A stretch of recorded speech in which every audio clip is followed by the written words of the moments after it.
So even if it's suddenly... No, keep going, and then they'll tell you when to finish, and then you're going to join the panel, aren't you, afterwards? Yeah. So we'll just maybe shorten the panel. Yeah. Yeah? Okay, so you just keep going because you've got your set, yeah. Okay. Hi, everybody. Welcome back. So our next speaker today has been described as a legendary figure in the computer industry, as well as being Microsoft's most important software engineer, which is really quite an accolade, I have to say. Is it true? He co-founded Winternals, and he has also published dozens of popular Windows administration and diagnostic utilities. He was finally snapped up by Microsoft in 2006, and he is now the CTO of Microsoft Azure. Please welcome to the stage Mark Russinovich. Thanks, and sorry, didn't mean to wake you up. Thanks and good morning, everybody. My name is Mark Russinovich. I'm CTO of Azure, and this morning I'm going to talk a little bit about some of the trends that I see in cloud computing. Now, just to give me an idea of the audience makeup that we've got here, how many of you have already started using public cloud in one way or another? I just about expect to see every hand go up. How many people are using public cloud infrastructure as opposed to SaaS services? Because that's typically comes after SaaS. Okay, so a good audience. Now, there's a number of different factors that are really propelling the rise of public cloud and public cloud computing, infrastructure as a service and platform as a service. The key one is that it promises infinite on-demand access to compute and data. And that infinite on-demand access means that businesses can start using computing faster than ever before, and they can iterate on their use of computing faster than ever before.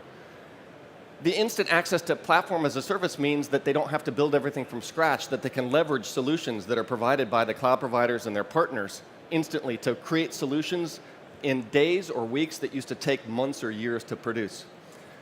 So this is a massive disruption that's causing a huge explosion in cloud computing. Now, with every disruption, you both have opportunities and new requirements that you've got to face. And when it comes to the public cloud disruption, you've got big data and compute that demands or enables quantum leaps in insights that can be driven into a business like never before. You have now the requirement to develop applications that can scale to deliver these insights, and they have to be quickly deployed to be able to meet your business demands.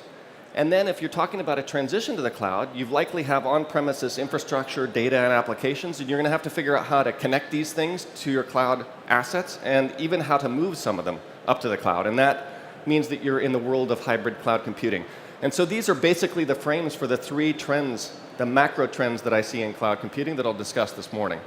Starting with the first one, characterized by that big compute and big data, it's machine learning. Machine learning is going to be transforming everything we do, and the cloud is going to be the foundation for that transformation. So what do I mean by machine learning? Well, machine learning is a term that's been thrown about a lot, and it's actually already pervades our everyday lives in numerous ways. Here's a list of just some of the ways that we all experience machine learning. From recommendations, if you go to Amazon or Netflix, you're getting recommendations from their machine learning algorithms for what you liked to look at next based on what you've done before and what people like you have looked at and liked.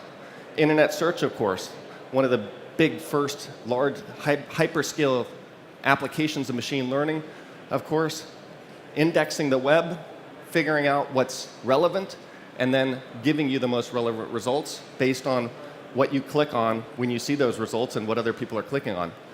Our financial system's completely dependent on machine learning. Of course, high-frequency trading, stock algorithmic traders, both based on machine learning, fraud detection based on machine learning. Cybersecurity, more and more now dependent on machine learning. And this is a place where you're seeing a disruption in a particular vertical that you haven't seen before, with the ability to collect huge amounts of data about what's going on in a network and outside of a network, and then correlate those activities to identify particular incidents that are anomalous, and then flag the possibility of breaches with a precision and insight that was not possible before.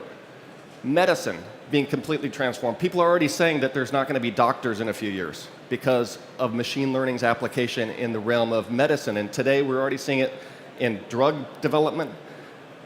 Drug manufacturers save time and money by using machine learning to figure out which drugs are likely to fail before they get to human trials, even though they might look promising in the lab. They use it for predictive diagnosis, so they can determine that a patient might have a heart attack long before they do. They use it for predicting readmission to hospitals, and then take appropriate steps to make sure that the patients are ready to go home without having to come back in.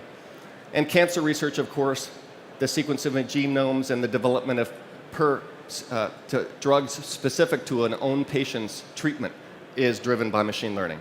Home automation, our smart thermostats. Of course, that's looking at the way that we use the heating and cooling temperatures in our house to figure out and predict how to adjust those things for our maximum comfort. Autonomous vehicles, parking assist, cruise control assist, and eventually coming to a car dealership near you, a car that you don't ever have to steer or drive because it's completely doing it its own, all powered by machine learning. We also have machine learning in sports. We have machine learning in politics. How many of you know that the 2012 presidential election was likely won because of machine learning? It's true. Going into that election, it was almost dead even between Romney and Obama. Obama hired a machine learning expert that went and looked at the battleground states, mined data off the potential voters in those states, and figured out which ones were likely to vote for Obama, which ones might be influenced by a call from Obama or an advertisement, which ones were likely to show up at the poll, and then started to send targeted ads and calls into those states that likely tipped the election to a degree that even the machine learning prognosticators that were looking at the public available data didn't predict. So machine learning, though, is fed by data. And the more data you can give a machine learning problem, the more accurate it becomes. And machine learning, of course, is not some program that a developer sits down and writes. It's algorithms. In fact, there's just 5 key algorithms in the whole space of machine learning. And what makes those algorithms apply to a particular problem are the parameterizations that are applied to those algorithms.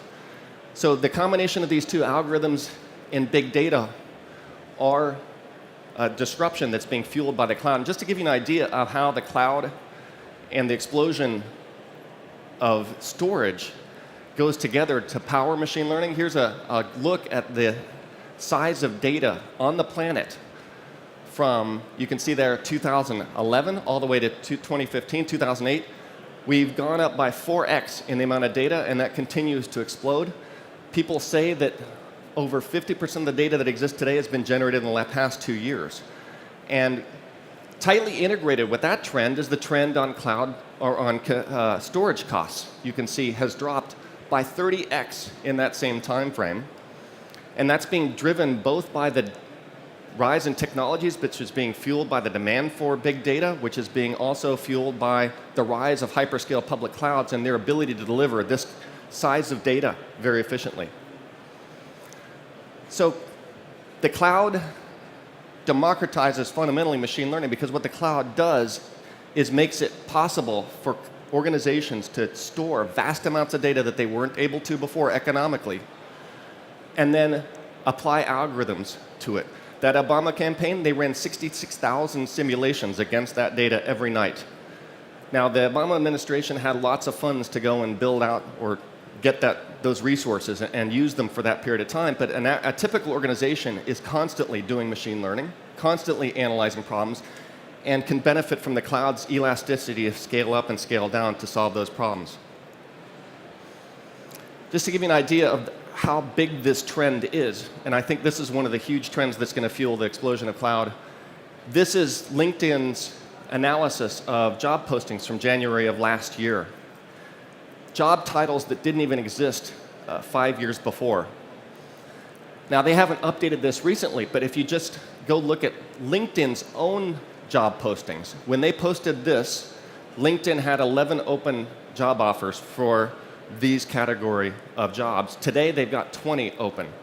Just to give you an idea of even LinkedIn itself being a company that is completely built on top of machine learning. But something that goes in parallel with machine learning is the rise of Internet of Things.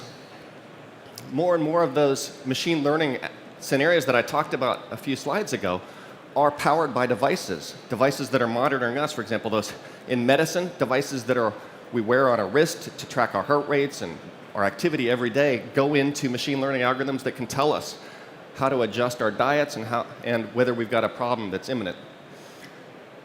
Gartner predicts that by the year 2020, there's going to be 25 billion devices that are connected, meaning that they're able to talk up to some central controller and give it information that can then be processed. And you can see the market itself is also exploding. The fact is that IoT and machine learning go together because for every one of those devices are pumping data, big data, that needs to be processed with algorithms to make use of that data effectively, to gain insights out of what those devices are telling you. The smart thermostat is pumping in data. Smart buildings are pumping in data that then algorithms are going back, processing, and figuring out how to respond to. And then IoT is also driving a demand for managing those devices. So those devices out in the field, how do you secure them? How do you update them? How do you make sure that they don't fail? Or you address them before they fail? A great example of a company doing this in the cloud is ThyssenKrupp. How many people are familiar with ThyssenKrupp? Almost all of you have probably been touched by them in one way or another, probably on your feet because you've ridden in one of their elevators. They've got 1.1 million elevators worldwide, and with Microsoft and CGI, they've instrumented every single one of those. They generate huge amounts of data off them. There's 400 failure modes on each elevator. And machine learning algorithms are processing that data to determine when the elevator is going to fail before it actually fails. The cost of an elevator failing in the field, of course, is disruptive to whoever's inside the elevator. Anybody been in a stuck elevator before? It's not a pleasant thing. So ThyssenKrupp wants to enhance customer satisfaction by making sure that elevators never fail, and they save costs by going and doing predictive maintenance on them. And that's driven by the cloud and machine learning. So what you're going to see from cloud providers here, machine learning and algorithms as a service. You're already starting to see this from Microsoft, from Amazon, and others. You're going to see big data ingestion and storage services. So the ability to store huge amounts of data, the ability to manage that data, and the ability to process that data. So machine learning requires clean data, and the more succinct the data, the more efficient the machine learning algorithms. So if you see things like Spark and MapReduce, those things as a service are feeding the machine learning engine. And then IoT management services, turnkey solutions for you to be able to connect up, instrument your IoT devices, and have them pump data into these stores and then processed by these machine learning as a service algorithms. So the questions for you in your own businesses is what kind of problems do you have in your business that can make use of machine learning that you maybe have not thought of before? If you're not thinking about it, your competitors are definitely thinking about it. Every business is going to be touched, every vertical is going to be touched by machine learning in ways deeper than it already has been if it already is being touched by it. How are you going to manage your big data explosion? So this is something to consider. How are you going to keep track of all that data? How are you going to govern that data? Make sure that it's secure. Make sure that the right people have access to it while the applications still have the right access. And then how are you going to keep your IoT devices secure? We expect now that when people are deploying IoT devices in the field, that they need to be continuously updated. A mental shift that didn't exist up until now. Cybersecurity and endpoint devices were not something people looked at 10 or 15 years ago, and now we have many devices out there that cannot be updated and that are insecure, and that's changing. So the second place of disruption, I talked about the need for being able to develop applications that can scale out and that you can deliver very quickly and efficiently. And this is the rise of something called microservices. Let's talk a little bit about that. By contrasting microservices with traditional IT application delivery, which has been very monolithic. It's IT processes from the 1990s. SOA architectures, tightly coupled, fragile. They can scale up, but they can't scale out. But if you take a look inside of them, they consist of many different subsystems. Like this web tier consists of multiple subsystems within it. But when the IT organization or the application developers want to update one of those, they have to update the whole tier. If they want to scale one because it's become a bottleneck, they have to scale the whole tier. And in some cases, scaling means, like I said, going up instead of out. And that's just not going to get you to the kinds of scales that we're going to see with this big data machine learning explosion. So there's a container revolution going on that's the foundation for the microservices revolution. Let's talk a little bit about that. How many people have heard of a company called Docker? So almost everybody in here is, which is amazing since that company has just been around for a little over 2 years. Container technologies have been around a little bit longer, since the mid-2000s, and actually its roots are in technologies even older than that. But container technology fundamentally is operating system virtualization. It's the ability to isolate a piece of code so that it can't be interfered with by other code on the same system, and it can't interfere with other code. So